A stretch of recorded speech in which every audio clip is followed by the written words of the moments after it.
हाय हाय, जो अपने कमरे में भी कभी 0 वाट का बल्ब बंद करके अंधेरे में नहीं सोया था, आज कब्र में कोई लैंप नहीं, कोई लाइट नहीं, कोई रोशनी नहीं, कब्र में उसको डाला जा रहा है। अपनी ताकत पे नाश करने वालों, जिस दिन मौत का फरिश्ता आएगा सारी ताकत धरी की धरी रह जाएगी। मौत का कोई इलाज आपके पास नहीं, मौत का कोई जवाब आपके पास नहीं है। ओ आईपीएल का मैच देखने वाले मेरे नौजवानों, वो अपनी चूड़ी और कंगन और ईयररिंग के बारे में बात करने वाली मेरी प्यारी माँ बहनों, वो अपनी दुनिया में मगन रहने वाले मेरे नौजवानों, जरा नबी के सहाबा से सीखो। नबी के सहाबा आपस में क्या चर्चा कर रहे हैं, क्या डिस्कशन कर रहे हैं, क्या गुफ्तगू कर रहे हैं, क्या बातें कर रहे हैं। कहते हैं अल्लाह के नबी हम कयामत की बात कर रहे हैं, हम एक एक करके कयामत की निशानी को देख रहे हैं। अब तो वो टाइम भी आ चुका है जब कयामत की बड़ी निशानियां हमारे सामने आ जाएं। आपके वो दोस्त जो दुनिया में आपके जिगरी दोस्त कहलाते थे, कयामत के दिन कोई दोस्त अपने दोस्त के काम नहीं आएगा। इंसान अपनी औलाद को देख करके भागेगा, वह साहिबतिही वाखी, अपनी बीवी को देख करके भागेगा, अपने भाई को देख करके भागेगा, वह फसीलतिही लती तुवी, अपने खानदान को देख करके भागेगा। कयामत की एक निशानी आपने ये भी बयान फरमाई कि मस्जिदों को लोग रास्ते की गुजरगाह बना लेंगे, मस्जिद में आएंगे, पेशाब करेंगे, लेटरिन करेंगे, मगर नमाज नहीं पढ़ेंगे। मस्जिदों को शौचालय और मूत्रालय बना दिया जाएगा, मस्जिद में इंसान आएगा मगर नमाज नहीं पढ़ के पेशाब करके निकल जाएगा। मस्जिद तो बना ली शब भर में ईमान की हरारत वालों ने, मन अपना पुराना पापी था बरसों में नमाजी बन न सका। अल्हम्दुलिल्लाह नहमदुहु व नस्तईनुहु व नस्तगफिरुहु व नऊज़ु बिल्लाहि मिन शुरूरि अनफुसिना व मिन सय्यिआति अअमालिना। मन यहदिहिल्लाहु फला मुदिल्ल लहु वमन युद्लिल फला हादिय लहु वअशहदु अल्ला इलाहा इल्लल्लाहु वहदहु ला शरीक लहु वअशहदु अन्ना मुहम्मदन अब्दुहु व रसूलुहु।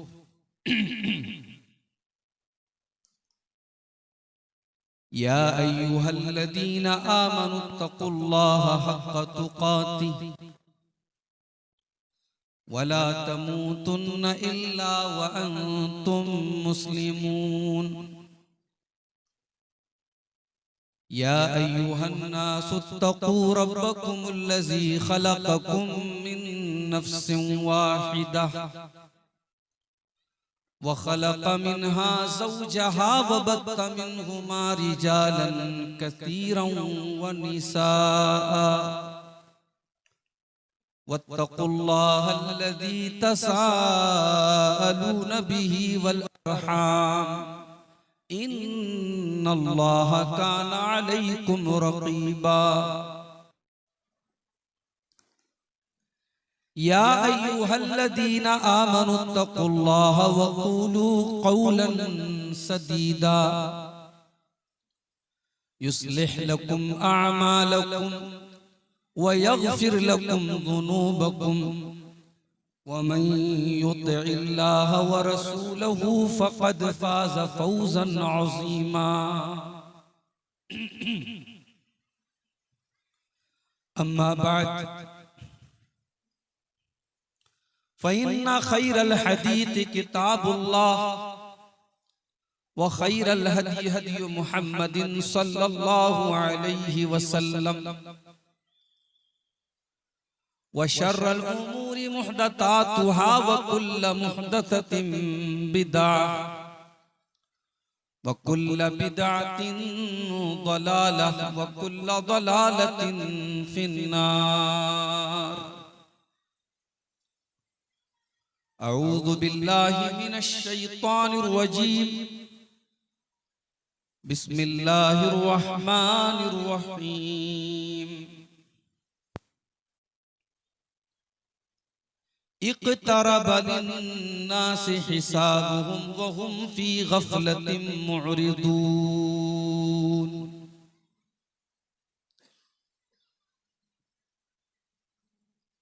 मोहतरम उलमाए किराम,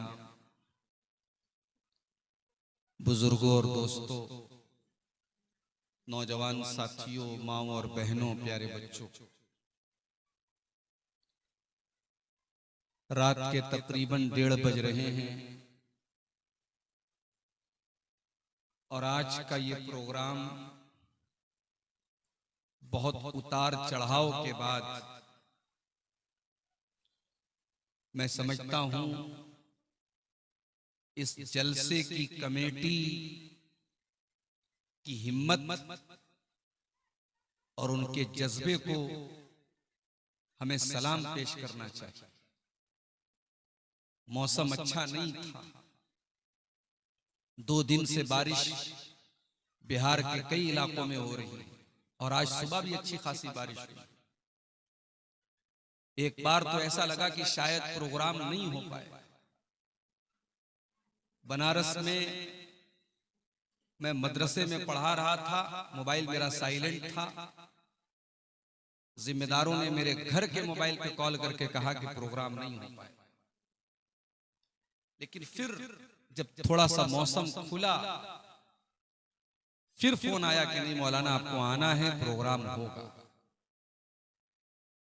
बनारस से जब दोपहर में 2 बजे जब मैं निकलने लगा, फिर मैंने एक बार फोन करके कंफर्म किया कि प्रोग्राम होगा या नहीं होगा। बोले नहीं होगा, आप आइए। और अभी जब मैं जलसे की फील्ड में आया हूं और जलसे की जो जमीन है बारिश के पानी की वजह से बिल्कुल दलदल टाइप की हो चुकी है। यानी मौसम और हालात अनुकूल नहीं थे, मुताबिक नहीं थे प्रोग्राम। मगर प्रोग्राम करने वाले जानते हैं कि महीनों से इसकी तैयारी होती है। मुकर्रिरीन से टाइम लिया जाता है, टेंट वालों से टाइम लिया जाता है। प्रोग्राम को कैंसिल करके किसी दूसरी तारीख में करना भी आज के दौर में आसान काम नहीं।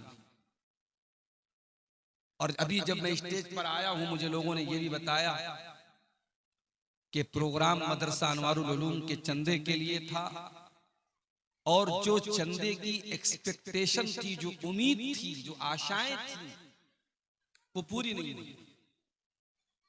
मुझसे पहले मौलाना हुसैन सलफी साहब जो इस इलाके के बड़े मशहूर बंगला मुकर्रिर हैं और चंदा करते हैं, वो चंदा करके गए हैं। मगर मुझे जिम्मेदारों की तरफ से इशारा दिया गया कि चंदा कम हुआ है। मैं आप सबसे अपील भी करता हूं, जो लोग जा चुके हैं उनकी बात नहीं करता हूं, जो हैं वो जरूर इस बात का ख्याल करेंगे। माओ बहनों से भी कहूंगा, अपने बुजुर्गों से भी कहूंगा, भाइयों से भी कहूंगा, मदरसे का जलसा है, आप जरूर अपना ताउन, अपना चंदा, अपना दान दे करके अपनी दुनिया और आखिरत को कामयाब करके जाइएगा। अल्लाह ताला हम सबको तौफीक अता फरमाए, आमीन। मेरे भाइयों, दुनिया में हम देखते हैं किसी स्कूल में, किसी मदरसे में 2 टाइप के बच्चे पढ़ते हैं। कुछ बच्चे ऐसे होते हैं जो साल भर मेहनत से पढ़ाई करते हैं। ऐसे बच्चे जब एग्जाम का टाइम आता है तो और ज्यादा मेहनत करते हैं, क्योंकि उनका मकसद होता है कि हम इस मदरसे में, इस स्कूल में पढ़ने आए हैं, हमें पास होना है और जब हम पास होंगे तभी हम आगे बढ़ेंगे।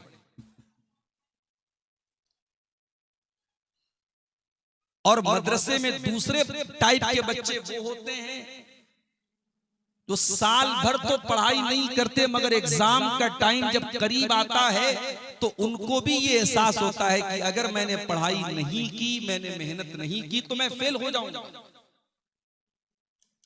तो साल भर वो मेहनत करें या न करें, इम्तिहान का टाइम करीब आने के बाद वो बच्चे मेहनत करते हैं और इम्तिहान में पास भी हो जाते हैं। और फिर एक तीसरे टाइप के बच्चे होते हैं स्कूल और मदरसे, जो साल भर भी पढ़ाई नहीं करते और कल एग्जाम होने वाला है, आज उनको देखो वो खेलते हुए नजर आते हैं। उनसे पूछो भाई तुम्हारा एग्जाम है, तुम तैयारी क्यों नहीं करते? उनको कोई फर्क नहीं। अब जाहिर है कि ऐसे बच्चों का अंजाम क्या होगा? ऐसे बच्चे फेल हो गए। मेरे प्यारे साथियों, हम और आप भी दुनिया में एग्जाम देने के लिए आए, परीक्षा देने के लिए आए, इम्तिहान देने के लिए आए हैं। और ये इम्तिहान इतना बड़ा इम्तिहान है। अल्लाह कुरान के 29वें पारे में फरमाता है, तबारकल्लज़ी बियदिहिल मुल्क व हुवा अला कुल्लि शैइन क़दीर। बहुत बरकत वाली है वो जात जिसके हाथ में सारी कायनात की बादशाहत है और जो हर चीज पर कादिर है। अल्लज़ी खलक़ल मौत वल हयात लियब्लुवकुम अय्युकुम अहसनु अमला। उस अल्लाह ने मौत को पैदा किया, उस अल्लाह ने जिंदगी को पैदा किया। वो तुम्हारी परीक्षा लेना चाहता है, तुम्हारा एग्जाम लेना चाहता है, तुम्हारा इम्तिहान लेना चाहता है कि कौन अच्छा अमल करने वाला है, कौन अल्लाह को राजी करने वाला अमल करने वाला है। ये परीक्षा हम सब देने के लिए दुनिया में आए, और इस परीक्षा में जो पास हो गया वो कयामत के दिन जन्नत में जाएगा, और इस परीक्षा में जो फेल हो गया वो जहन्नम में जाएगा। हो सकता है दुनिया में एक इंसान बहुत कामयाब हो, दौलत की कमी ना हो, ताकत की कमी ना हो, पैसे की कमी ना हो, जहां जाता हो लोग सलाम भी करते हो, इज्जत भी करते हो, सम्मान भी देते हो। लेकिन वही आदमी कल कयामत के दिन जब अल्लाह के पास जाएगा और अल्लाह की अदालत में ये फैसला किया जाएगा, ऐ मेरे बंदे तू जन्नत में नहीं जा सका, तू जहन्नम में जाएगा। तेरे बारे में जहन्नम का फैसला किया जा रहा है। वो दुनिया का सक्सेसफुल इंसान था, कामयाब इंसान था, मगर कयामत के दिन अल्लाह की अदालत में अगर वो कामयाब नहीं हुआ तो वो असफल माना जाएगा, वो नाकाम माना जाएगा। इसीलिए कुरान कहता है, फमन ज़ुज़िया नारी व उदखिलल जन्नत फक़द फाज़। जिसको अल्लाह ताला जहन्नम की आग से बचा ले और जिसको जन्नत में दाखिल कर दे वही कामयाब होने वाला है। वमल हयातुद दुनिया इल्ला मताउल गुरूर। और ऐ मेरे बंदो, ये दुनिया की जिंदगी तो धोखे का सामान है, धोखेबाज है ये दुनिया। आज इज्जत करती है, कल आप कुछ गलत कर दे गाली देगी। आज आपके पास 4 पैसे हैं, सलाम करती है, कल पैसे खत्म हो जाएं पहचानने से इनकार कर देगी ये दुनिया। वमल हयातुद दुनिया इल्ला मताउल गुरूर। ये दुनिया तो धोखे का सामान है, बेवफा है ये दुनिया, दगाबाज है। आप अपनी औलाद से बहुत मोहब्बत करते हैं, सूद और ब्याज का धंधा क्यों करते हैं? औलाद की खुशियों के लिए। चोरी बेईमानी करके मकान क्यों बनाते? अपनी औलाद के लिए, अपनी औलाद के लिए। हलाल और हराम को भूल जाने वालों, कल जब तुम मर जाओगे ये औलाद तुम्हारे काम नहीं आएगी। बहुत करेगी, बाप के मरने पर आंसू बहाएगी, तकलीफ का इजहार करेगी, दुखड़ा रोएगी, अपने बाप को कफनाएगी, दफनाएगी, कब्रिस्तान लेकर के जाएगी, कब्र में डालेगी। उसके बाद आपकी औलाद भी मिट्टी दे करके चली आएगी। आपके वो दोस्त जो दुनिया में आपके जिगरी दोस्त कहलाते थे, आपके लिए जान देने की बात करते थे, कुरान कहता है युबस्सरूनहुम यवद्दुल मुजरिमु लौ यफ्तदी मिन अज़ाबि यौमिइज़िन बिबनी। कयामत के दिन कोई दोस्त अपने दोस्त के काम नहीं आएगा। इंसान अपनी औलाद को देख करके भागेगा, वह साहिबतिही वाखी, अपनी बीवी को देख करके भागेगा, अपने भाई को देख करके भागेगा, वह फसीलतिहिल्लती तुवी, अपने खानदान को देख करके भागेगा। कोई किसी का पुरसाने हाल नहीं। यही दुनिया की हकीकत है मेरे प्यारे साथियों। वमल हयातुद दुनिया इल्ला मताउल गुरूर, दुनिया धोखे का सामान। ऐ अपनी ताकत पे नाज करने वालों, जिस दिन मौत का फरिश्ता आएगा सारी ताकत धरी की धरी रह जाएगी। मौत का कोई इलाज आपके पास नहीं, मौत का कोई जवाब आपके पास नहीं है। मौत का फरिश्ता आ जाएगा। आप कितने दिमाग वाले हैं, कितने जीनियस हैं, कितने बुद्धिमान हैं, कितने चतुर हैं, कितने पढ़े लिखे हैं, मौत को इससे कोई मतलब नहीं है। मौत आएगी और आपका काम खत्म करके चली जाएगी। सारी दौलत आपके बेटों की हो जाएगी, बच्चों की हो जाएगी, बीवी की हो जाएगी, मकान दूसरों के नाम हो जाएगा, जमीनों जायदाद दूसरों के नाम हो जाएगी। बाथरूम में एक एक घंटे जाकर के नहाने वालों, फला कंपनी का शैम्पू लगा करके, फला कंपनी का साबुन लगा करके नहाने वालों, चेहरे को फेस वॉश से धुलने वालों, बॉडी को बॉडी वॉश से धुलने वालों, कल एक दिन ऐसा भी आएगा जब तुम मौत को गले लगा लोगे और मरने के बाद इतने बेबस और कमजोर हो जाओगे कि तुम अपने बदन से अपना कपड़ा भी उतारने की ताकत नहीं रखोगे। कैंची लाई जाएगी, तुम्हारे कुर्ते को कैंची से काटा जाएगा, तुम्हारी बनियान को कैंची से काट करके तुम्हारे बदन से अलग किया जाएगा। जो बाथरूम में एक एक घंटे जाकर के नहाया करता था, आज उसको तख्ते पर लिटा करके नहलाया जा रहा है। गर्म पानी किया गया, बेर की पत्तियां डाली गई, मुर्दे को नहलाया जा रहा है। मुर्दा ये भी नहीं कह सकता मैं तो डब साबुन से नहाया करता था, मैं तो लाइफ बॉय से नहाया करता था। वो कौन से साबुन से नहाता था, कौन से शैम्पू से नहाता था, आज कोई पूछने वाला नहीं है। आज दूसरे लोग उसको नहला रहे हैं। नहला दिया गया, बदन को पोंछ करके 3 सूती चादरों में, 3 कॉटन की चादरों में कफना दिया गया। घर वालों को रोता बिलखता छोड़कर जनाजे की चारपाई में मैयत को डाला गया।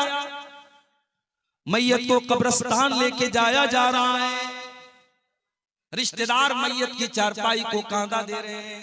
बेटा कांधा दे रहा है, पोता कांधा दे रहा है, भतीजा कांधा दे रहा है, भांजा कांधा दे रहा है।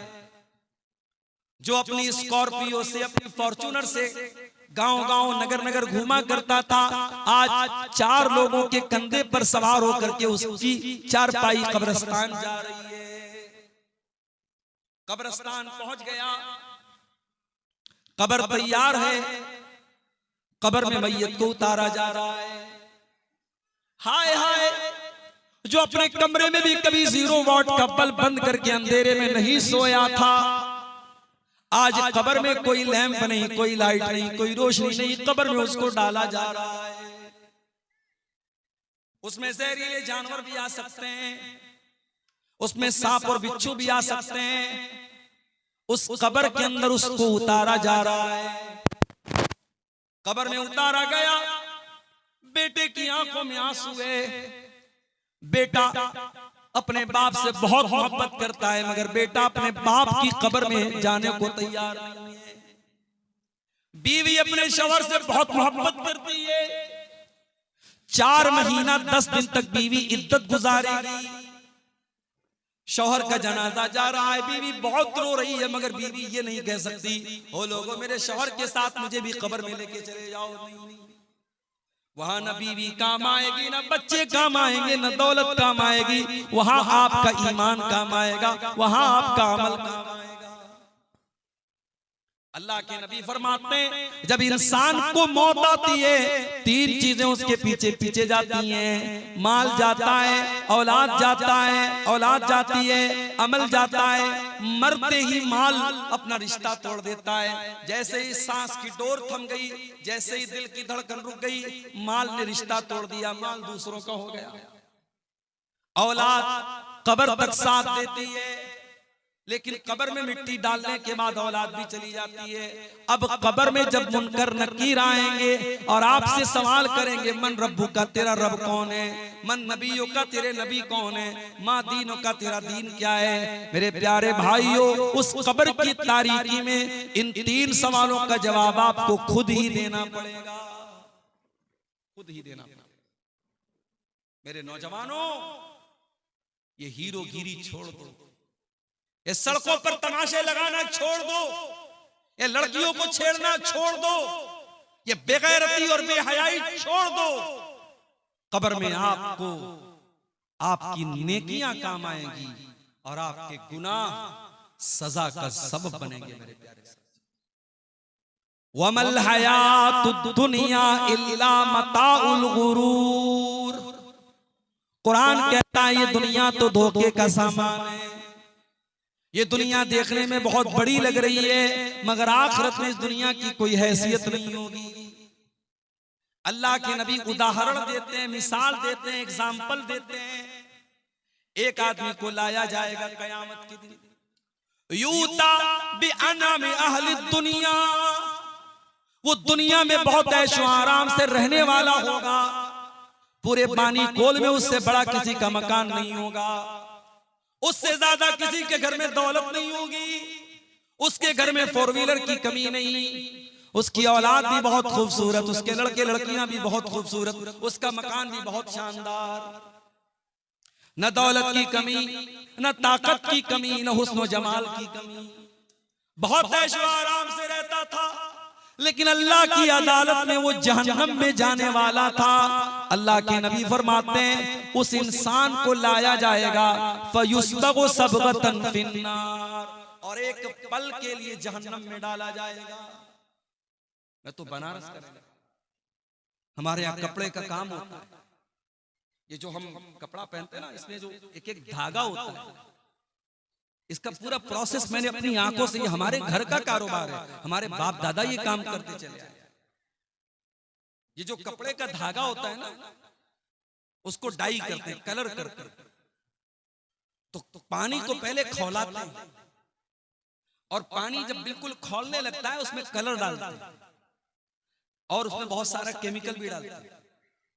और उसके बाद धागे को जब डालते हैं, अच्छा, धागे को कलर करने की भी बड़ी स्टाइल होती है। एक ही दुपट्टे में 3-3, 4-4 कलर कैसे आ जाता है, वो भी कलर करने की, डाई करने की एक तरकीब होती है। तो जो कलर करते हैं कपड़े को या धागे को, कभी आपने देखा होगा दुकान वगैरह पर कि वो बर्तन में पानी गर्म करते हैं और कपड़े को डाल करके फौरन निकाल लेते हैं।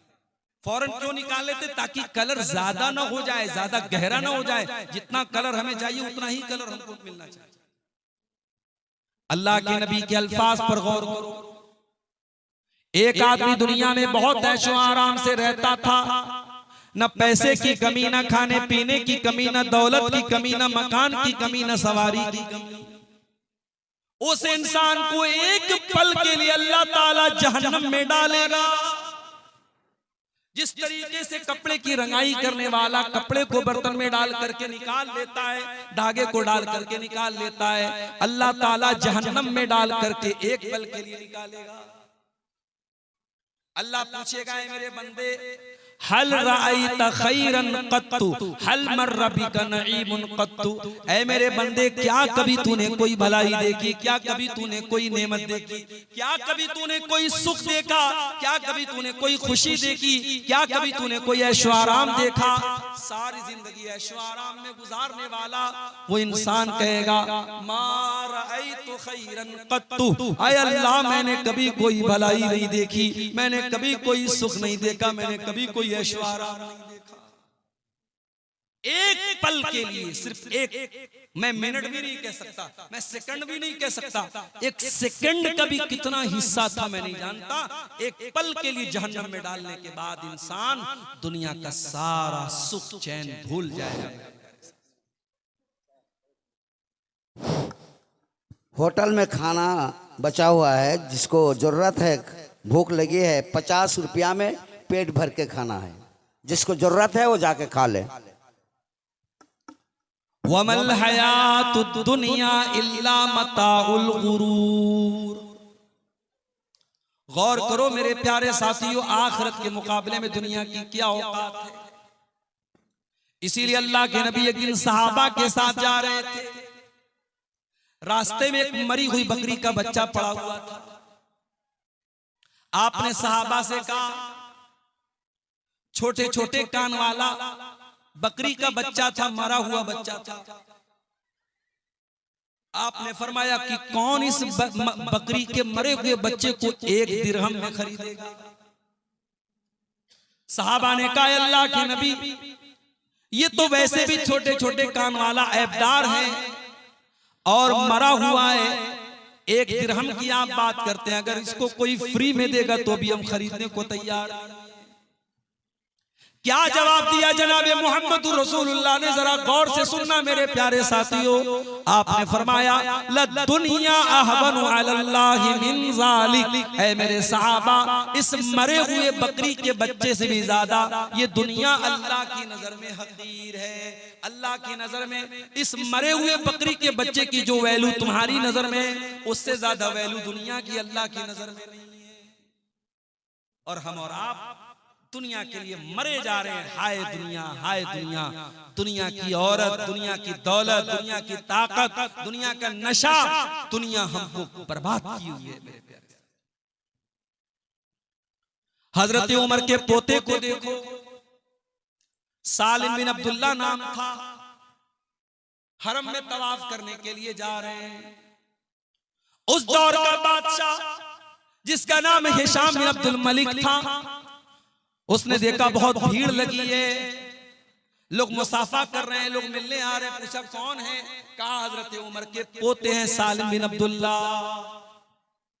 हिशाम बिन अब्दुल मलिक भी करीब आया, उसने मुसाफा किया, सलाम किया, कहा ऐ सालिम बिन अब्दुल्ला, ऐ हजरत उमर के पोते, मैं अमीरुल मोमिनीन हूँ, मैं हिशाम बिन अब्दुल मलिक हूँ। ऐ सालिम, अगर कोई चीज की जरूरत हो तो मुझसे मांग लेना।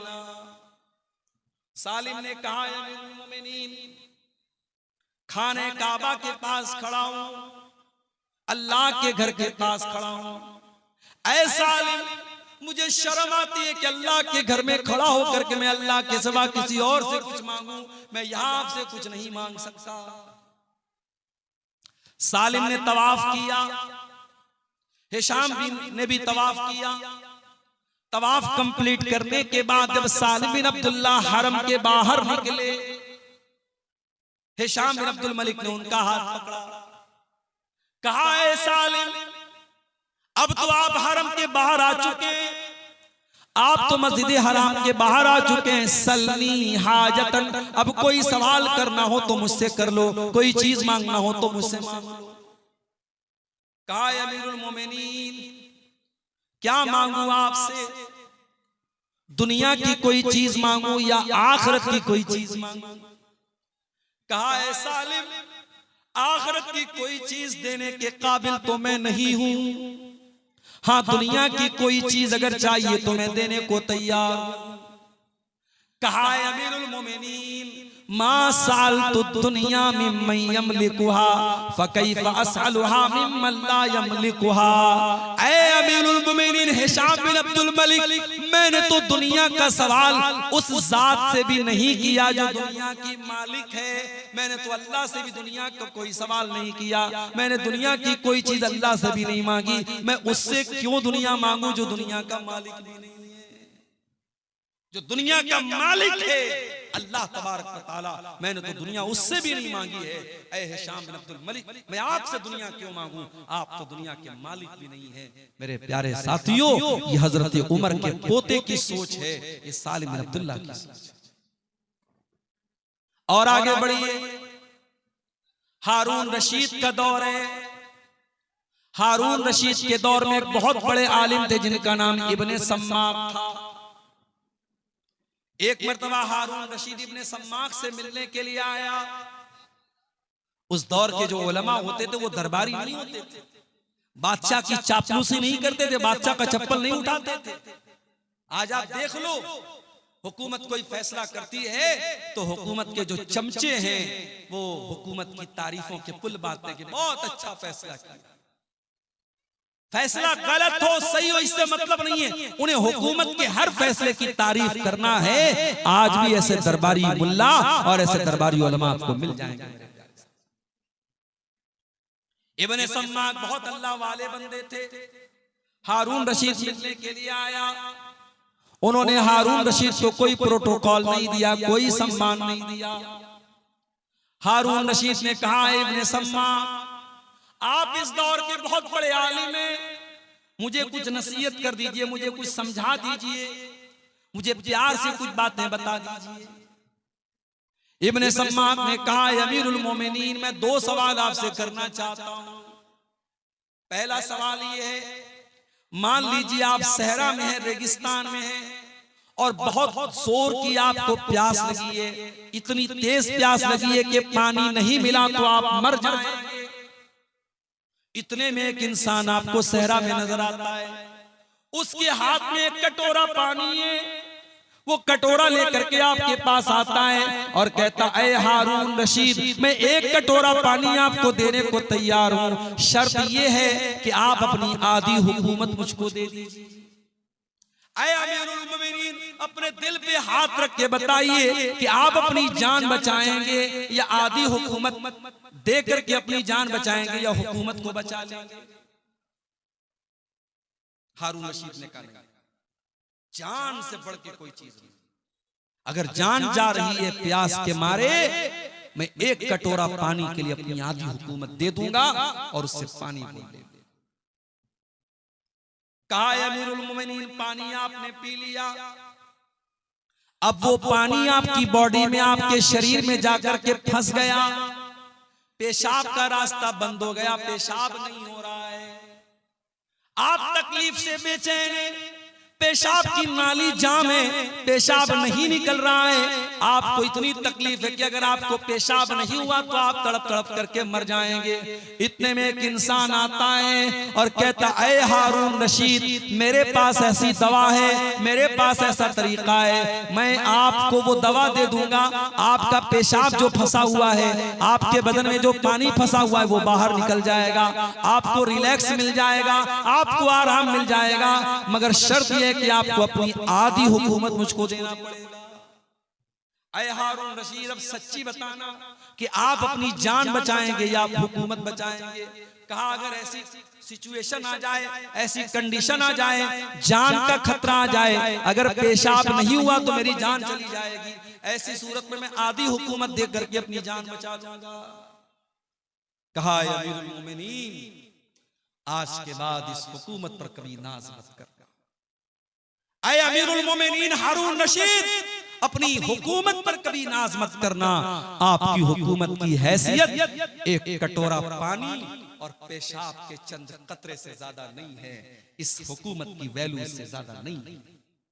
मेरे प्यारे साथियों, जो बात हारून रशीद को इतनी समझा बुझा करके इब्ने सम्माक ने कही थी, कुरान ने एक लाइन में वो बात कह दी, वमल हयातुद दुनिया इल्ला मताउल गुरूर। मेरे बंदो ये दुनिया धोखेबाज है, ये दुनिया दगाबाज है, ये दुनिया धोखे का सामान है, ये दुनिया एक दिन तुमको जरूर धोखा दे देगी। मेरे बंदो आखिरत की तैयारी करो, आखिरत को बेहतर बनाओ। हम एक एक करके कयामत की निशानी को देख रहे हैं। अब तो वो टाइम भी आ चुका है जब कयामत की बड़ी निशानियां हमारे सामने आ जाएंगी। सही मुस्लिम की रिवायत है, हजरत हुज़ैफा बिन असीद गिफारी फरमाते हैं कि हम लोग आपस में बैठ करके बातचीत कर रहे थे, इतने में अल्लाह के नबी आए। आपने पूछा, मां तज़ा करूं, क्या बात चल रही है? सहाबा ने कहा, नज़कुरु साअ, हम कयामत पर बातें कर रहे हैं। ओ आईपीएल का मैच देखने वाले मेरे नौजवानों, वो अपनी चूड़ी और कंगन और ईयररिंग के बारे में बात करने वाली मेरी प्यारी माँ बहनों, वो अपनी दुनिया में मगन रहने वाले मेरे नौजवानों, जरा नबी के सहाबा से सीखो। नबी के सहाबा आपस में क्या चर्चा कर रहे हैं, क्या डिस्कशन कर रहे हैं, क्या गुफ्तगू कर रहे हैं, क्या बातें कर रहे हैं? कहते हैं, अल्लाह के नबी हम कयामत की बात कर रहे हैं। सहाबा कयामत की बात करते हैं, हम कब कयामत की बात करते हैं मेरे भाई? जलसा हो रहा है, प्रोग्राम हो रहा है, जितने लोग मैदान में फील्ड में नहीं उससे ज्यादा आपको सड़क पर चलते हुए नजर आ जाएंगे। नौजवान लड़के लड़कियों के, औरतों के पिंडाल के पास आपको नजर आ जाएंगे, लड़कियां दुकानों पर आपको नजर आ जाएंगी, लोग चलते फिरते नजर आ जाएंगे। आज दीन की बातों को लोग सुनना नहीं चाहते, आज कयामत की बातों को लोग सुनना नहीं चाहते। मेरे प्यारे साथी, सहाबा ने कहा अल्लाह के नबी हम कयामत की बातें करें। आपने फरमाया इन्नहा लन तकूम हत्ता तरौना अशराया, ऐ मेरे सहाबा कयामत उस वक्त तक नहीं आएगी जब तक तुम 10 बड़ी बड़ी निशानियों को न देख लो। अद्दुखान, कयामत की एक बहुत बड़ी निशानी होगी, आसमान में धुआं नजर आएगा, बहुत बड़ा धुआं नजर आएगा। ईमान वाले उस धुएं की वजह से जुकाम का शिकार हो जाएंगे, और जो काफिर होंगे, जो मुनाफिक होंगे, वो धुआं उनकी नाक में जाकर के उनको जान से मार देगा। कयामत के पहले वो धुआं आएगा। वद्दज्जाल, और काना दज्जाल आएगा, जो एक इंसान होगा, लंबा चौड़ा होगा, घुंघराले बाल वाला होगा, एक आंख का काना होगा, माथे पर काफ फारा लिखा होगा, मक्का मदीना में दाखिल नहीं हो पाएगा। उसको अल्लाह ताला बहुत ताकत और बहुत पावर देगा, वो लोगों को मौत भी देगा, वो मरने के बाद लोगों को जिंदा भी कर देगा। उसके पास नकली जन्नत भी होगी, नकली जहन्नम भी होगी। जो लोग उसके ऊपर उसकी बात मान करके उसकी जन्नत में जाएंगे, वो हकीकत में जहन्नम में जाएंगे, और जो उसकी जहन्नम में जाएंगे वो हकीकत में जन्नत में जाएंगे। बहुत बड़ा फितना इस उम्मत का दज्जाल। इसीलिए अल्लाह के नबी अपनी हर नमाज में क्या दुआ करते थे? अल्लाहुम्मा इन्नी औज़ु बिका मिन फितनतिल मसीहिद दज्जाल, ऐ अल्लाह मैं तेरी पनाह चाहता हूं दज्जाल के फितने से। अल्लाह के नबी ने कहा कयामत की दूसरी बड़ी निशानी दज्जाल। वद्दाब्बा, और कयामत की तीसरी बड़ी निशानी ये होगी, जमीन से एक जानवर निकलेगा, एक चौपाया निकलेगा जो लोगों से बातें करेगा।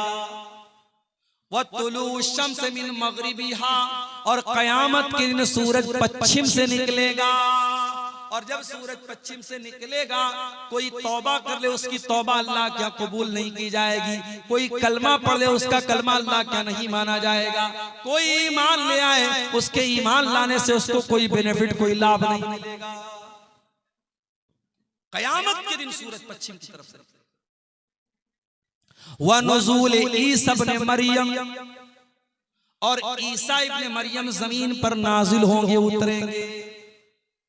ईसा इब्न मरियम को अल्लाह ताला ने जिंदा आसमान पर उठा लिया है। कयामत के पहले वो आएंगे, और दमिश्क की जामा मस्जिद के मीनार पर वो 2 फरिश्तों के ऊपर अपने उनके कंधे पर अपना हाथ रख करके जमीन पर उतरेंगे। तकरीबन 40 साल तक ईसा अलैहिस्सलाम दुनिया में रहेंगे, दज्जाल को कत्ल करेंगे, सूअर को खत्म कर देंगे, यहूदो नसारा से डायरेक्ट जंग करेंगे, या तो इस्लाम लाओ या जंग करो। उनके दौर में बहुत अमन शांति होगी। ईसा अलैहिस्सलाम अपनी शरीयत लेकर के नहीं आएंगे, वो भी मस्जिद में आकर के नमाज पढ़ेंगे मुसलमान इमाम के पीछे, उम्मते मुहम्मदिया के इमाम के पीछे वो नमाज पढ़ेंगे, वो नबी की हैसियत से नहीं आएंगे। ईसा इब्न मरियम कयामत के पहले नाजिल होंगे, हमारा ईमान। वयाजूज व माजूज, और 2 फसादी कौमें जिनको याजूज और माजूज कहा जाता है, जिनको हजरत जुल्करनैन ने बहुत बड़ा डैम बना करके उनको रोक दिया है। कयामत के पहले वो डैम तोड़ करके बाहर आ जाएंगे और बहुत फसाद जमीन में मचाएंगे, बहुत फसाद मचाएंगे। आसमान पे तीर चलाएंगे और वो तीर खून आलूद होकर के वापस गिरेगा। वो बहुत बड़े बड़े नदियों का पानी अकेले पी जाएंगे, बहुत जुल्म सितम करेंगे। तब ईसा अलैहिस्सलाम उनके लिए बद्दुआ करेंगे। आसमान से परिंदे आएंगे और कीड़े आएंगे जो उनके गर्दन पर गिरेंगे, उनकी मौत हो जाएगी। फिर उनकी बदबू से पूरी जमीन भर जाएगी। फिर ईसा अलैहिस्सलाम अल्लाह ताला से दुआ करेंगे तो उनकी लाश और उनका बचा कुचा जो भी डेड बॉडी होगी अल्लाह ताला उसको जमीन से उठा लेगा। याजूज और माजूज ये कयामत की बड़ी निशानी। वसलासतु खुसूफिन, और 3 जगहों पर जमीन को धसाया जाएगा। एक मशरिक में यानी पूरब में, एक मगरिब में यानी पश्चिम के हिस्से में, और एक अरब की सरजमीन पर जमीन को धसाया जाएगा। व आखिरु ज़ालिका नारुन तखरुजु मिनल यमन, और कयामत की आखिरी निशानी ये होगी कि एक आग निकलेगी जो यमन से निकलेगी, और वो आग लोगों को हाँक करके मैदान महशर की तरफ लेके जाएगी, यानी मुल्क के शाम की तरफ लेकर के जाएगी। एक आग निकलेगी यमन से, और वो आग लोगों को हाँक करके कहां लेके जाएगी? मैदान महशर की तरफ, यानी मुल्क के शाम की तरफ लेके जाएगी। ये कयामत की 10 बड़ी निशानियां अल्लाह के नबी ने इस हदीस में बयान। कयामत की और भी बहुत सारी निशानियां अल्लाह के नबी ने बयान की। जंगे तबूक का मौका था, हजरत औफ बिन मालिक कहते हैं मैं अल्लाह के नबी के पास आया। अल्लाह के प्यारे नबी एक चमड़े के खेमे में बैठे हुए थे। आपने उंगली से इशारा करके फरमाया उदुद सित्तन बैन यदै सा, ऐ औफ इब्न मालिक कयामत के पहले 6 निशानियों को गिन लेना, 6 चीजों को गिन लेना। नंबर 1 मौती, मेरी मौत हो जाए तो समझ जाना कि कयामत करीब आ चुकी है। नबी ने हज किया, और हज करने के 2.5 महीने के बाद अल्लाह के प्यारे नबी रबीउल अव्वल के महीने में 12 तारीख को इंतकाल कर जाते हैं। सफर के आखिर में आप एक जनाजे में जाते हैं, और जनाजे से जब आप वापस आते हैं हजरत आयशा से कहते हैं आयशा मेरा सर बहुत तेज दर्द कर रहा है। हजरत आयशा कहती है कि वहीं से अल्लाह के नबी की बीमारी का आगाज हुआ था। इतने कमजोर हो गए आप बीमारी में, आपके अंदर चलने की ताकत भी नहीं बची। आपने ख्वाहिश जाहिर की कि मैं अपने बीमारी के ये अय्याम हजरत आयशा के पास गुजारना चाहता हूं। आप बार बार सवाल करते कल मेरी बारी किसके पास है, कल मेरी बारी किसके पास है। बीवियां समझ गई, सबने कहा अल्लाह के नबी आप जिसके पास रहना चाहते हैं रह सकते, हमें कोई एतराज नहीं है। आप हजरत अली ने एक तरफ हाथ पकड़ा, हजरत अब्बास ने एक तरफ हाथ पकड़ा, और सहारा दे करके आपको हुजरे आयशा में लेकर के आए, और बीमारी के अय्याम आपने हुजरे आयशा में गुजारे। उसी बीमारी के अय्याम जब अल्लाह के नबी बहुत तकलीफ महसूस कर रहे थे, एक दिन आपने सर पर पट्टी बांधी, मिंबर पर आकर के खुतबा दिया, और खुतबे में आपने फरमाया इन्नी फरतुकुम अलल हौज, ऐ लोगों मैं तुमसे आगे अल्लाह के पास जाने वाला हूं, और हौज़े कौसर में मेरी तुमसे मुलाकात होगी। ऐ लोगों मेरे बाद काफिर न बन जाना, एक दूसरे की गर्दन न मारने लगना, मेरे बाद एक दूसरे के दुश्मन न बन जाना। जब तक आप सेहत की हालत में रहे, मस्जिद में आते रहे, नमाज पढ़ाते रहे, जब बहुत ज्यादा बीमार हो गए, आखिरी नमाज आपने जुमेरात के दिन मगरिब की नमाज पढ़ाई। उसके बाद जब इशा का टाइम आया, हजरत बिलाल ने अजान दी, इकामत का टाइम आया, हजरत बिलाल आए। आपने पूछा असल्लन्नास, क्या लोगों ने नमाज पढ़ ली है बिलाल? कहा नहीं है अल्लाह के नबी, लोग आपका इंतजार कर रहे हैं। आपने कहा पानी लाओ, पानी लाया गया, आपने गुस्ल किया। गुस्ल करने के बाद आप खड़े हुए, लेकिन बेहोश होकर के गिर पड़े। फिर होश आया, आपने पूछा कि क्या लोगों ने नमाज पढ़ ली? नहीं है अल्लाह के नबी, लोग आपका इंतजार कर रहे हैं। आपने फिर गुस्ल किया, फिर खड़े हुए, फिर जाने लगे, फिर बेहोश होकर के गिर पड़े। 3 बार ऐसा हो गया। आप समझ गए अब जाने की ताकत नहीं है। आपने कहा कि जाओ अबू बकर से कहो वो लोगों को नमाज पढ़ाए। हजरत आयशा कहती है मुझे थोड़ा सा डर पैदा हुआ, मुझे ऐसा लगा कि नबी बीमार है और नबी के मुसल्ले पर मेरे बाप खड़े होंगे, अच्छा मैसेज नहीं जाएगा, अच्छा संदेश नहीं जाएगा। मैंने कहा अल्लाह के नबी किसी और को इमाम बना दीजिए, मेरे बाप को मत बनाइए। मैंने कहा अल्लाह के नबी इन्ना अबा बकरिन रजुलुन नसीफुन, मेरे अब्बा अबू बकर बड़े कमजोर दिल के हैं, बहुत जल्दी रोने लगते हैं, वो नमाज नहीं पढ़ा पाएंगे, आप किसी और को इमाम बना दीजिए। आपने बड़े गुस्से में फरमाया कि खबरदार, अल्लाह ताला को कोई और मंजूर नहीं है, उसके रसूल को कोई और मंजूर नहीं है, और ईमान वालों को कोई और मंजूर नहीं है। जाओ अबू बकर से कहो वो लोगों को नमाज पढ़ाए। 17 टाइम की नमाजें अल्लाह के नबी की जिंदगी में जनाब अबू बकर सिद्दीक रजी अल्लाह ताला ने पढ़ाई। सनीचर का दिन आया, अल्लाह के नबी को अपनी तबीयत थोड़ी बेहतर महसूस हुई, मस्जिद में आए, खुतबा दिया। खुतबे में आपने फरमाया, ऐ लोगों, अल्लाह ताला अपने एक बंदे को इख्तियार दे रहा है, चॉइस दे रहा है कि ऐ मेरे बंदे, तू चाहे तो दुनिया ले ले और चाहे तो तू मेरे पास आ जा, चाहे तो तू दुनिया की दौलत ले ले, दुनिया का ऐशो आराम ले ले, और चाहे तो तू मेरे पास आ जा। फख्तारा मा इंदहु, तो अल्लाह के उस बंदे ने दुनिया को ठुकरा करके अल्लाह के पास जाना कबूल कर लिया। अभी इतना आपने कहा था, अबू बकर सिद्दीक ज़ारो कतार रोने लगे और कहने लगे, मेरे माँ बाप पर कुर्बान हूं, ऐ अल्लाह। सहाबा कहते हैं हमें बड़ी हैरत हुई, अबू बकर को क्या हो गया है, ये क्यों रो रहे हैं? अल्लाह के नबी तो एक कॉमन बात कर रहे हैं, काम बात कर रहे हैं, ये अबू बकर को क्या हो गया, अबू बकर क्यों रो रहे हैं? बाद में हमें पता चला कि अबू बकर हम में सबसे समझदार इंसान थे, अल्लाह के नबी किसी और की नहीं अपनी बात कर रहे थे, और आप ये इशारा दे रहे थे कि बहुत जल्दी आप अल्लाह के पास जाने वाले हैं।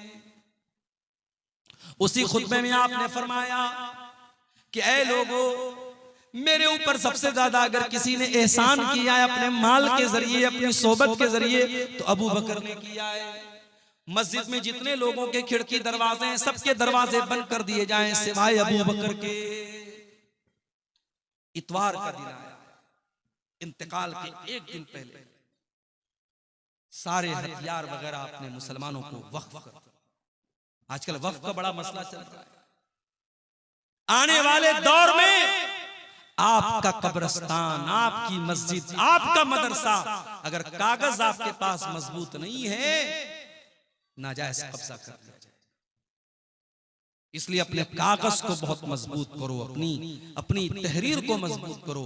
वक्फ अगर कोई चीज है तो उसको कागज के एतबार से बहुत मजबूत करो। अल्लाह के नबी ने अपना सारा हथियार, तलवार वगैरह मुसलमानों को वक्फ कर दी। आपके घर में 7 दीनार रखे थे, आपने सदका कर दिया। रात में आपके घर में चिराग जलाने के लिए तेल नहीं था, पड़ोसी से उधार मांगा गया। सोमवार का दिन आया, आपने अपने नवासे हसन हुसैन को बुलाया, उनको चूमा, उनको प्यार किया। आपकी बेटी फातिमा आपसे मिलने के लिए आई, बाप को तकलीफ में देखा, कहा कि वाह कर बाबा, है मेरे अब्बा जान की तकलीफ। आपने फरमाया लईसा अला अबी के करबुन बादल यौम, ऐ मेरी बच्ची, आज के बाद तेरे बाप के ऊपर कोई तकलीफ नहीं आएगी। सोमवार के दिन फजर का टाइम आया, मस्जिद में फजर की नमाज अदा हो रही है। अबू बकर सिद्दीक नमाज पढ़ा रहे हैं, सहाबा पीछे नमाज पढ़ रहे हैं। अल्लाह के नबी को अपनी तबीयत थोड़ी बेहतर महसूस हुई, आप बिस्तर से उठे, आपने दरवाजे का पर्दा हटाया, सामने सहाबा नमाज पढ़ रहे हैं, अबू बकर नमाज पढ़ा रहे हैं। ये मंजर देख करके अल्लाह के नबी के चेहरे पर मुस्कुराहट आ गई, आप मुस्कुराने लगे। सहाबा अपने नबी से इतनी मोहब्बत करते थे, नमाज की हालत में उनको महसूस हो गया कि अल्लाह के नबी अपने दरवाजे पर खड़े हैं और हमें देख करके मुस्कुरा रहे हैं। सहाबा ताली बजाने लगे, सहाबा इशारा करने लगे, ऐ अबू बकर पीछे चले आओ, इमाम कायनात आ चुके हैं, इमामुल अंबिया आ चुके हैं, जनाबे मोहम्मद रसूलुल्लाह आ चुके हैं, ऐ अबू बकर तुम पीछे चले आओ। हजरत अबू बकर को भी समझ में आ गया, वो पीछे हटने लगे। अल्लाह के नबी ने इशारा किया कि नहीं, ऐ अबू बकर नमाज को कंटिन्यू करो, नमाज को तुम पढ़ाओ, और उसके बाद आपने पर्दे को वापस बराबर कर दिया। ये आखिरी दिन था जनाबे मोहम्मद रसूलुल्लाह की हयात मुबारक। जैसे जैसे चाश का टाइम चढ़ता चला जा रहा है, दिन चढ़ता चला जा रहा है, मोहम्मद रसूलुल्लाह की तकलीफ बढ़ती चली जा रही है। आप कहते हैं आयशा, मैंने खैबर में जो गोश्त खाया था उस गोश्त में जहर मिला करके मुझको दिया गया था। अय आयशा, मैं आज भी उस गोश्त के जहर का असर अपने अंदर महसूस करता हूं। ऐसा लगता है कि मेरी अतड़ियां कट जाएंगी। आपकी बेटी फातिमा आपसे मिलने के लिए आई, आपने उनके कान में कोई बात बताई, वो हंसने, वो रोने लगे। फिर आपने कोई बात उनके कान में बताई, वो हंसने लगे। हजरत आयशा ने पूछा, हजरत फातिमा से क्या बात है? कहा कि मेरे अब्बा का राज है, मैं आपको अभी नहीं बता सकती हूँ। जब अल्लाह के नबी का इंतकाल हो गया, बाद में हजरत आयशा ने पूछा, कहा कि अम्मी जान, जब मैं अपने अब्बा के पास आई थी, मेरे अब्बा ने मेरे कान में कहा था कि ऐ मेरी बेटी, मैं बहुत जल्द दुनिया से जाने वाला हूँ और मेरे अहले बैत में सबसे पहले अगर कोई मुझसे मिलेगा तो तुम मिलोगी। ये सुन करके मैं रोने लगी। फिर मेरे अब्बा ने मेरे कान में कहा कि ऐ मेरी बच्ची, क्या तू इस पर खुश नहीं है? अमा तरज़ीना अन तकूनी सय्यदत निसाई अहलिल जन्नह, क्या तू इस पर खुश नहीं है कि तू तमाम जन्नती औरतों की सरदार बनेगी? ये सुन करके मुझे हंसी आ गई, मैं मुस्कुराने लगी। अल्लाह के प्यारे नबी ने अपनी बेटी को ये दो मैसेज दिए। जैसे जैसे दिन चढ़ता चला जा रहा है, मोहम्मद रसूलुल्लाह की तकलीफ बढ़ती चली जा रही है। आपके बगल में एक कटोरे में पानी रखा हुआ था, वो पानी अपने चेहरे पर डालते थे और कहते थे, अल्लाहुम्मा इन्नी अला सकरातिल मौत, आय अल्लाह तू मौत की सख्तियों पर मेरी मदद फरमा। हजरत आयशा कहती हैं, मैं मौत की सख्ती को नापसंद करती थी, मगर जब मैंने अल्लाह के नबी के ऊपर मौत की सख्तियों को देखा, मैं समझ गई कि मौत की सख्ती कोई खराब चीज नहीं है। मैं अपने नबी को मौत की सख्तियों में देख करके मेरा नजरिया बदल गया। आपने अपने दोनों हाथ उठाए और आपने कहा, अल्लाहुम्मा अलहिकनी बिर्रफीकिल आला, आय अल्लाह मुझे रफीक आला के साथ मिला ले, मुझे नबियों के साथ मिला दे, मुझे सिद्दीकीन के साथ मिला दे, मुझे शुहदा के साथ मिला दे, मुझे सालिहीन के साथ मिला दे। ये कहते हुए अल्लाह के प्यारे नबी की रूह आपके बदन से निकल गई और आपके दोनों हाथ जमीन पर आ गए और अल्लाह के नबी सल्लल्लाहु अलैहि वसल्लम का इंतकाल हो गया। इन्ना लिल्लाहि व इन्ना इलैहि राजिऊन। ये अल्लाह के नबी की वफात का मुख्तसर सा वाक़या जो मैंने आपके सामने पेश किया है, ये भी क़यामत की बहुत बड़ी निशानी है मेरे प्यारे। आपने फरमाया क़यामत के पहले 6 निशानियां होंगी, उसमें पहली निशानी मौत ही, मेरी मौत होगी, मेरा इंतकाल होगा। वह फतह बैतुल मक़दिस और बैतुल मुक़द्दस फतह कर लिया जाएगा। हजरत उमर के दौर में सन 16 हिजरी में बैतुल मुक़द्दस मुसलमानों के कंट्रोल में आ गया, बैतुल मुक़द्दस फतह हो गया, बैतुल मुक़द्दस मुसलमानों के कब्जे में आ गया, जो आज यहूदियों के कब्जे में है। हजरत उमर के दौर में ये बैतुल मुक़द्दस मुसलमानों के कब्जे में आ चुका। क़यामत की तीसरी निशानी आपने फरमाया, व मूतानुन याख़ुज़ु फ़ीकुम कक़ुआसिल गनम, इतनी खतरनाक बीमारी आएगी जैसे भेड़ बकरी के अंदर बीमारी आती है और भेड़ बकरियां तड़प तड़प करके मर जाती हैं, इंसान वैसे तड़प तड़प करके मर जाएंगे। सन 18 हिजरी में मुल्क के शाम में एक बीमारी फैली थी, इसको अमवास, ताउन अमवास कहा जाता है। उस बीमारी में 10,000 से ज्यादा सहाबे किराम इंतकाल कर गए थे। उस बीमारी की तरफ अल्लाह के नबी ने इशारा किया कि क़यामत के पहले ऐसी बीमारी आएगी।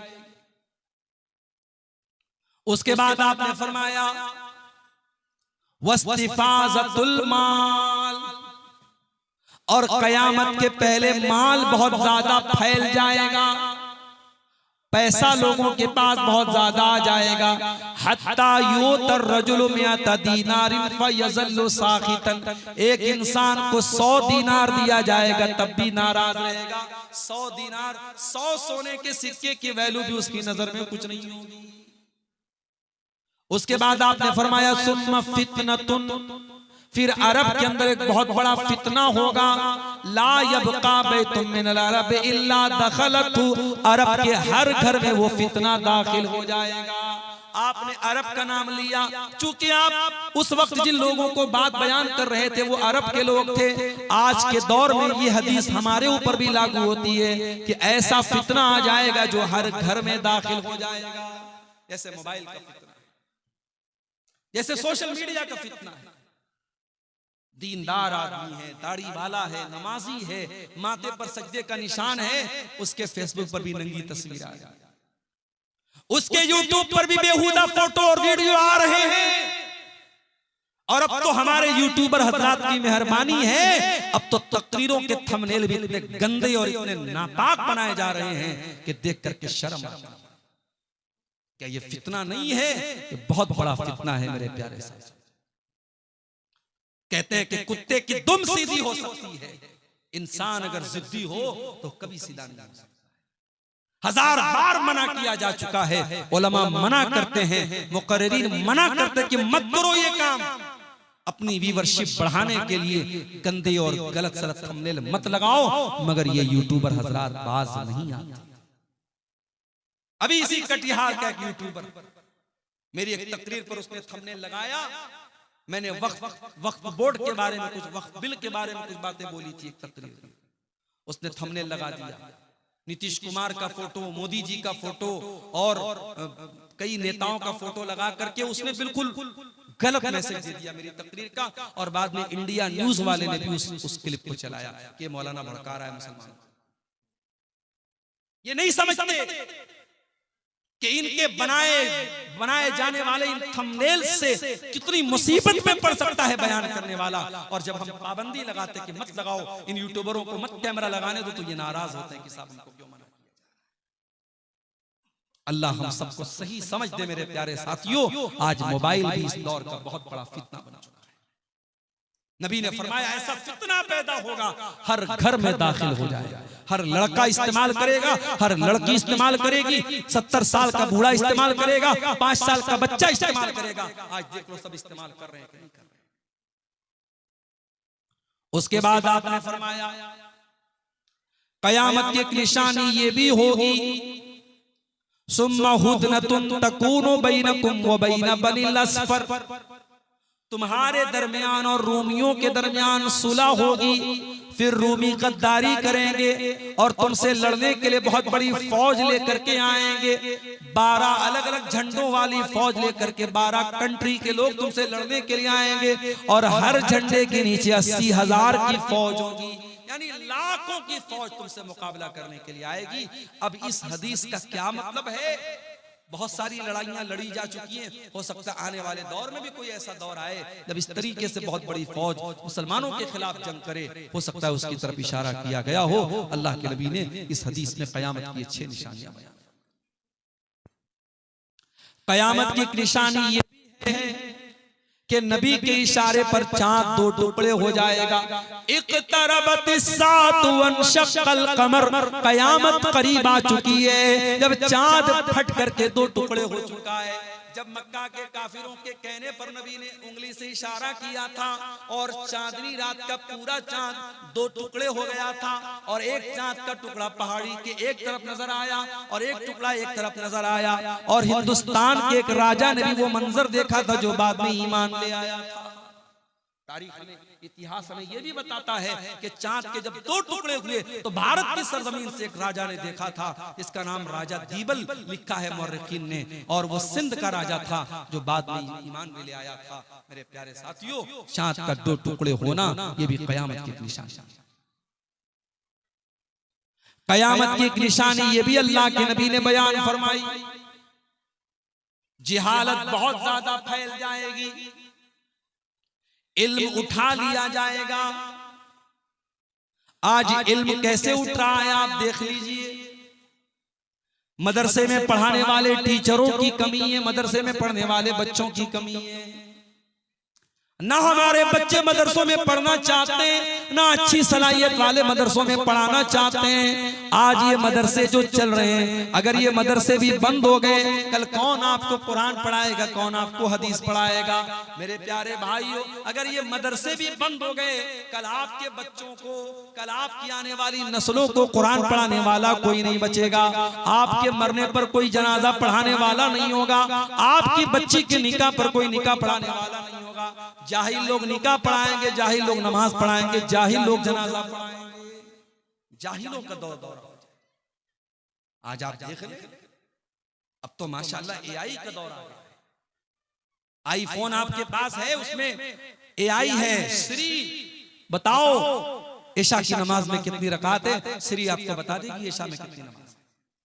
सैमसंग का फोन आपके पास है, उसमें जेमिनी के नाम से एआई का ऐप है। जेमिनी बताओ वजू का तरीका क्या है, वो बता देगी जेमिनी आपको वजू का तरीका।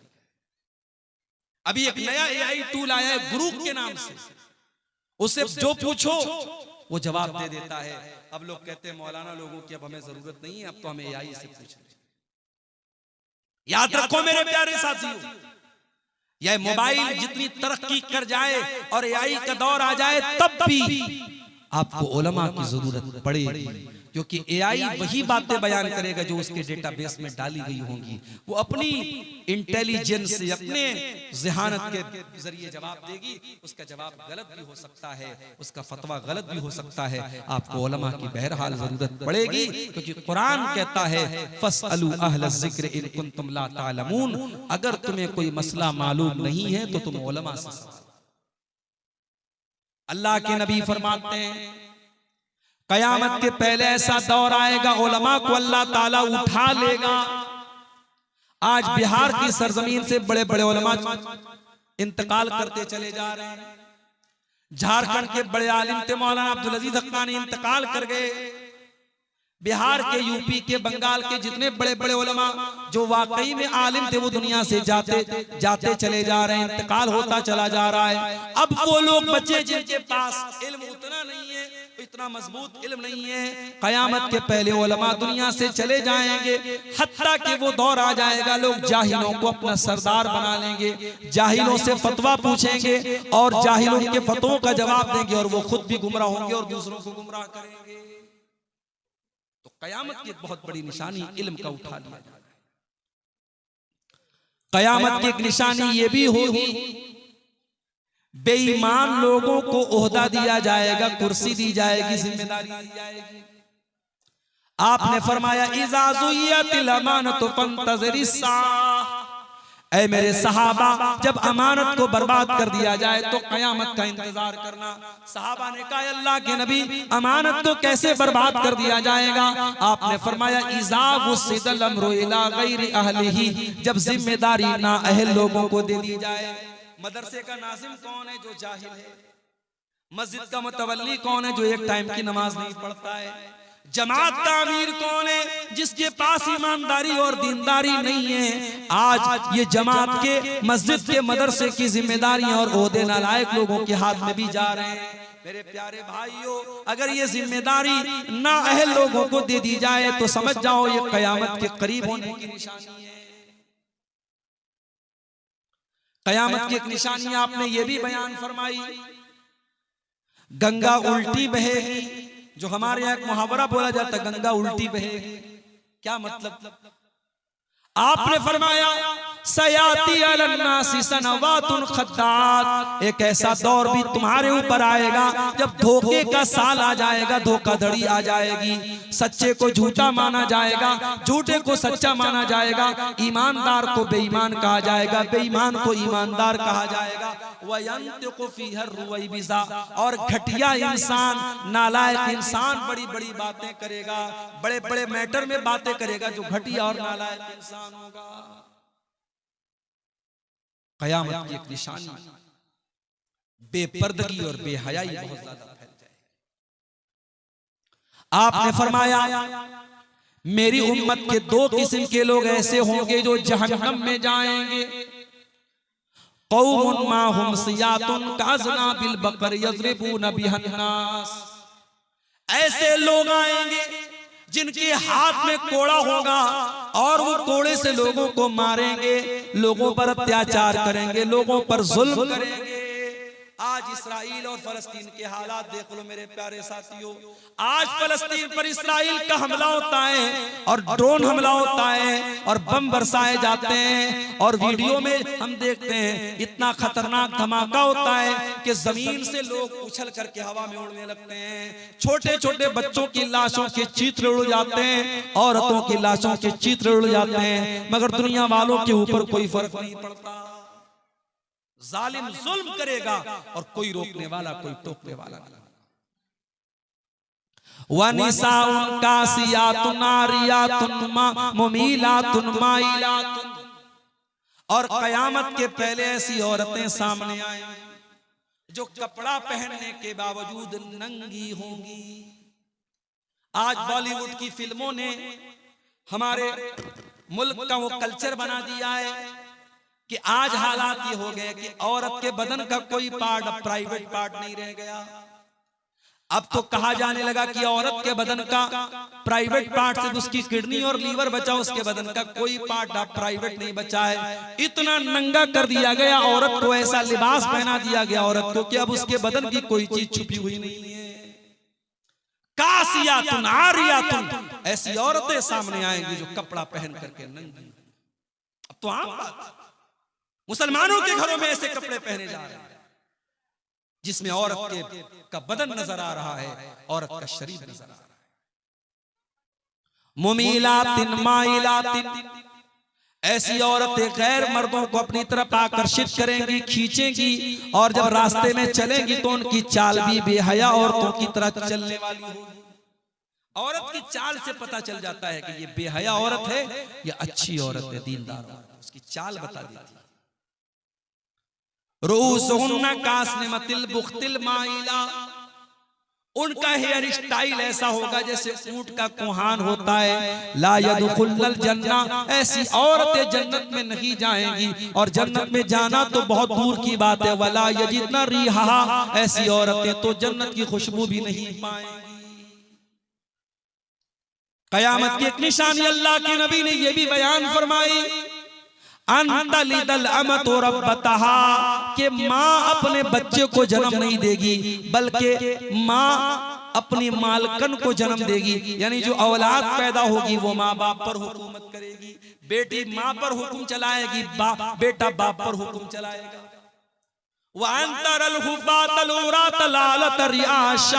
और तुम देखोगे नंगे बदन रहने वाले लोग, नंगे पैर रहने वाले लोग, नंगे सर रहने वाले लोग बड़े बड़े मकान बना करके, बड़ी बड़ी बिल्डिंग बना करके फख्र करेंगे। वो दौर भी आ जाएगा। कयामत की एक निशानी आपने ये भी बयान फरमाई कि मस्जिदों को लोग रास्ते की गुजरगाह बना लेंगे। मस्जिद में आएंगे, पेशाब करेंगे, लेटरिन करेंगे, मगर नमाज नहीं पढ़ेंगे। मस्जिदों को शौचालय और मूत्रालय बना दिया जाएगा। मस्जिद में इंसान आएगा मगर नमाज नहीं पढ़ के पेशाब करके निकल जाएगा। कयामत की एक निशानी आपने ये भी बयान फरमाई कि मस्जिदें बहुत ऊंची ऊंची, बहुत शानदार बनाई जाएंगी, मगर मस्जिद को कोई आबाद करने वाला नहीं होगा। मस्जिद तो बना ली शब भर में ईमान की हरारत वालों ने, मन अपना पुराना पापी था बरसों में नमाजी बन न सका। कयामत की एक निशानी आपने ये भी बयान फरमाई, खुल्लम खुल्ला पब्लिक प्लेस पर, सार्वजनिक स्थल पर रेप किया जाएगा। अभी बनारस में पिछले महीने की न्यूज है, पिछला महीना भी मैं ज्यादा बता रहा हूं, अप्रैल के शुरू की न्यूज है। एक लड़की के साथ 23 लड़कों ने 7 दिन में रेप किया। 7 दिन तक 23 लड़कों ने एक लड़की के साथ। दुनिया कहां जा रही है मेरे प्यारे साथी? हालात ये हैं, शादीशुदा औरत अपने पति को धोखा देती है। शौहर नेवी में काम करता है, उसका चक्कर किसी और के साथ चलता है, अपने आशिक के साथ मिलकर के अपने पति का कत्ल करती है, अपने शौहर का कत्ल करती है और शौहर की बॉडी के टुकड़े टुकड़े करके ड्रम में भरती है और सीमेंट से पैक करती है और अपने आशिक के साथ शिमला और मनाली घूमने निकल जाती है। हम तो वो दौर देख रहे हैं, प्यार मोहब्बत ये सब ढकोसला बन गया है, सब हवस और शरीर को पाने की तलब और वासना, उससे बढ़ के कुछ नहीं है मेरे प्यार। इसीलिए अल्लाह के नबी फरमाते हैं, उस अल्लाह की कसम जिसके हाथ में मेरी जान है, ये उम्मत उस वक्त तक फना नहीं होगी जब तक वो दौर ना आ जाए। हत्ता यक़ूम अर्रजुलु इलल मरअति, एक इंसान औरत के पास जाएगा, फयफ्तरिशुहा फित तरीक़, और रास्ते में उस औरत के साथ गलत काम करेगा। और उस दौर में जो नेक इंसान होगा वो सबसे बड़ा नेक इंसान वो होगा जो उस आदमी से जाकर के कहेगा, लौ वारई तहावरा हाज़ल हाय, ऐ मेरे भाई पब्लिक प्लेस में ये काम मत करो, सबके सामने ये काम मत करो, जाओ पेड़ के पीछे चले जाओ, दीवार के पीछे चले जाओ।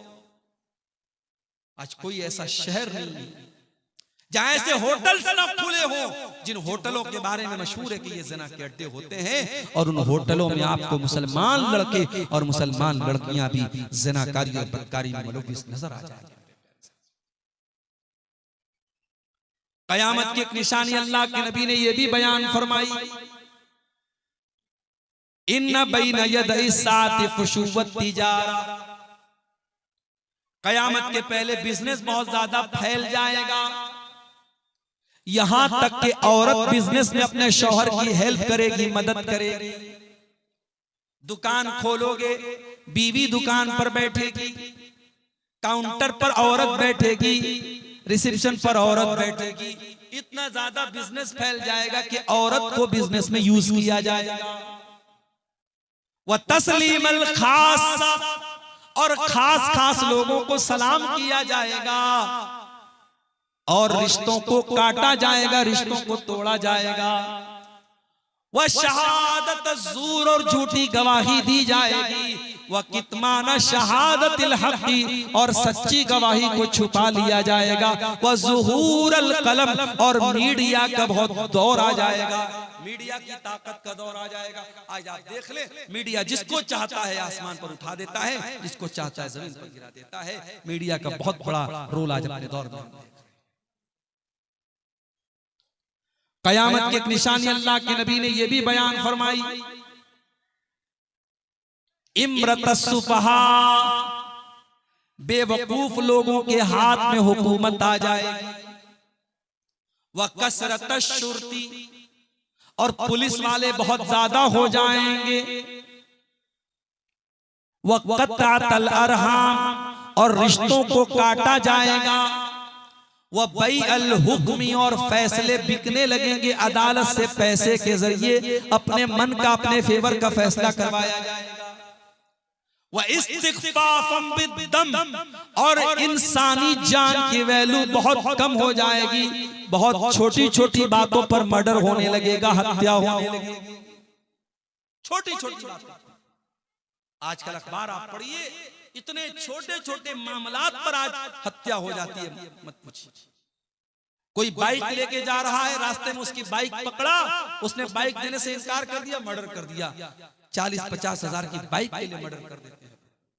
बैंक से कोई पैसा लेके आ रहा है, 1 लाख 2 लाख रुपया, 1-2 लाख रुपए के लिए जान ले लेते हैं। छोटी छोटी बातों पर मर्डर हो जाएंगे, इंसानी जान की वैल्यू बहुत कम हो जाएगी। क़यामत की एक निशानी आपने ये भी बयान फरमाई, यतक़ारब ज़मान, टाइम बहुत जल्दी जल्दी गुजरेगा। महीना ऐसा गुजरेगा जैसे हफ्ते गुजरते हैं, साल ऐसा गुजरेगा जैसे महीने गुजरते हैं। टाइम की स्पीड बढ़ जाएगी, टाइम बहुत जल्दी गुजरने लगेगा।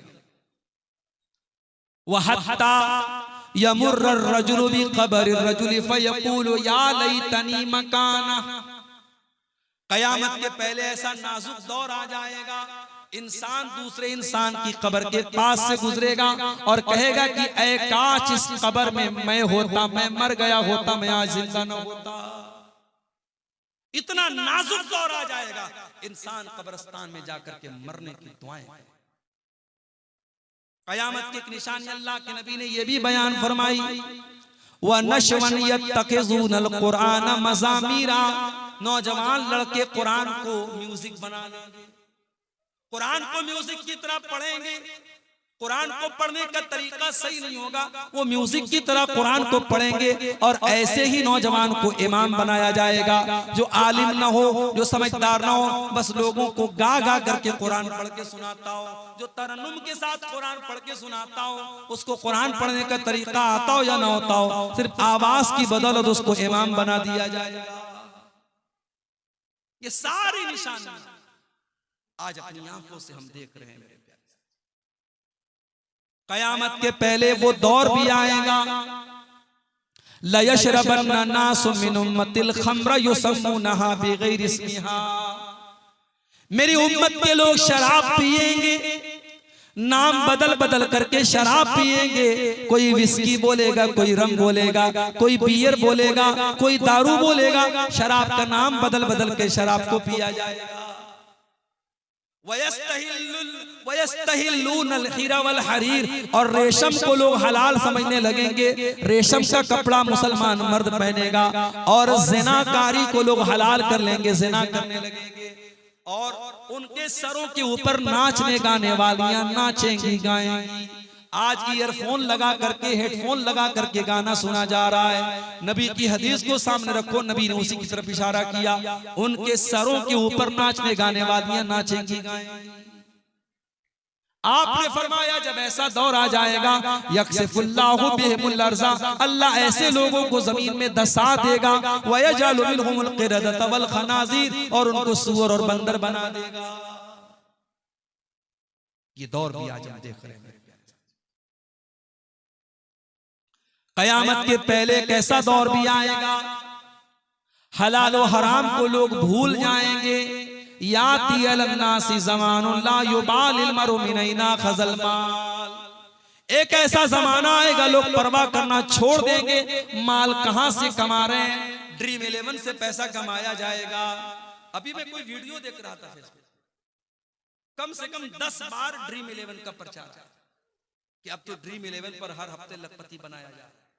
अब आईपीएल का मैच हो रहा है, अब हमारा नौजवान सोचता है यार लखपति बनने का मौका मिल रहा है, कौन चूकेगा। अब लखपति बनने के लिए ड्रीम 11 खेला जा रहा है। सट्टेबाजी, जुआ, सूदखोरी, हरामखोरी आज मुसलमान कर रहा है। नबी ने इशारा किया था कयामत के पहले वो दौर भी आएगा।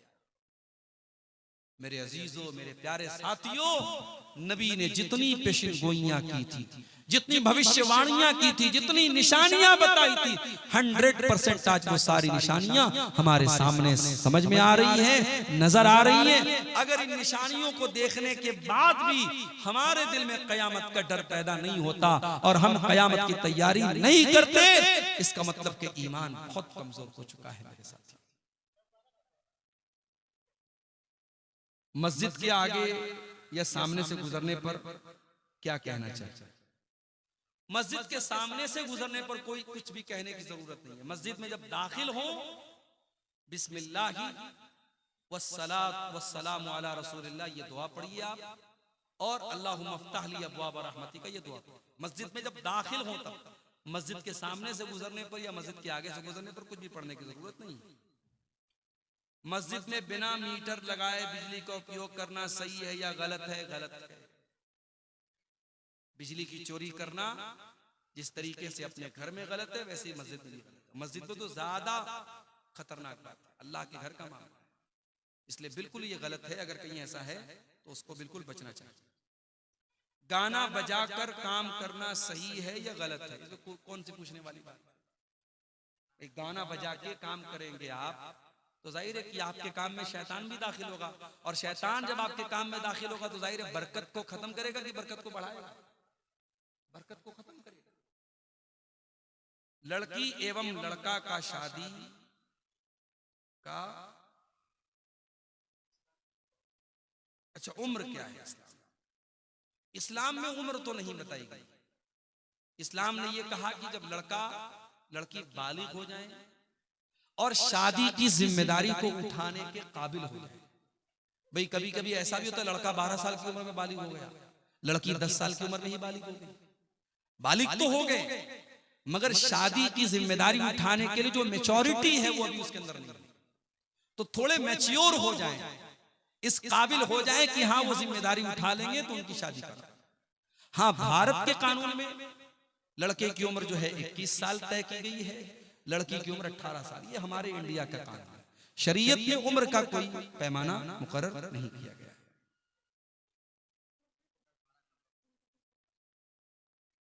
क्यों कब्र को क्यों मुंतकिल करना चाहते हैं? वजह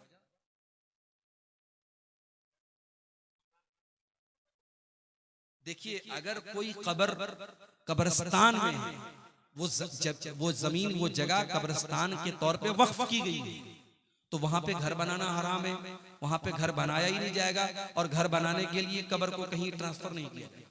हाँ, अगर किसी के मकान में कब्र बना दी गई और वहां जरूरत पड़ गई उस मकान को बनाने की, तो वहां उस कब्र को ट्रांसफर किया जा सकता है। वल्लाहु आलम बिस्सवाब।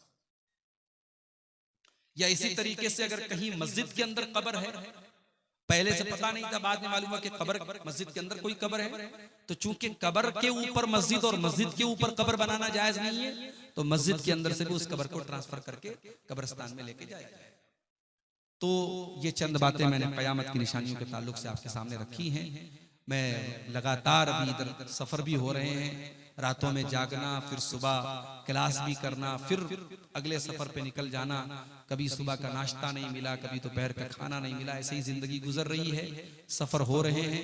अल्लाह ताला से दुआ हम करते हैं, अल्लाह ताला जो भी कोशिशें हो रही हैं अल्लाह उनको कबूल फरमाए। रब्बुल आलमीन हमारे यहाँ मिलने बैठने को, जमा होने को कबूल फरमाए। क़यामत की निशानियों पर जो चंद बातें आज मैंने आपके सामने रखी हैं, अल्लाह इन बातों से हम सबको नसीहत हासिल करने की तौफीक अता फरमाए। अल्लाह हम सबको क़यामत की तैयारी की तौफीक अता फरमाए। मदरसा अनुवारुल उलूम जिस इदारे की तरक्की के लिए आज का ये प्रोग्राम हुआ है, अल्लाह इस इदारे को मजीद तरक्की अता फरमाए। इस इदारे में पढ़ने वाले बच्चों को अल्लाह दीन का खादिम बनाए। जिन भाइयों की मेहनत से आज का ये जलसा मुनक़िद हुआ है, अल्लाह उनकी मेहनत को कबूल फरमाए, उनके माल में, उनके अहल वयाल में बरकत पैदा फरमाए। जब तक अल्लाह ताला हमें दुनिया में जिंदा रखे, इस्लाम पर जिंदा रखे और हम सब का खात्मा ईमान पर हो। आमीन व आखिर दावाना अनिल हम्दुलिल्लाहि रब्बिल आलमीन। वस्सलामु अलैकुम व रहमतुल्लाहि व बरकातुहू।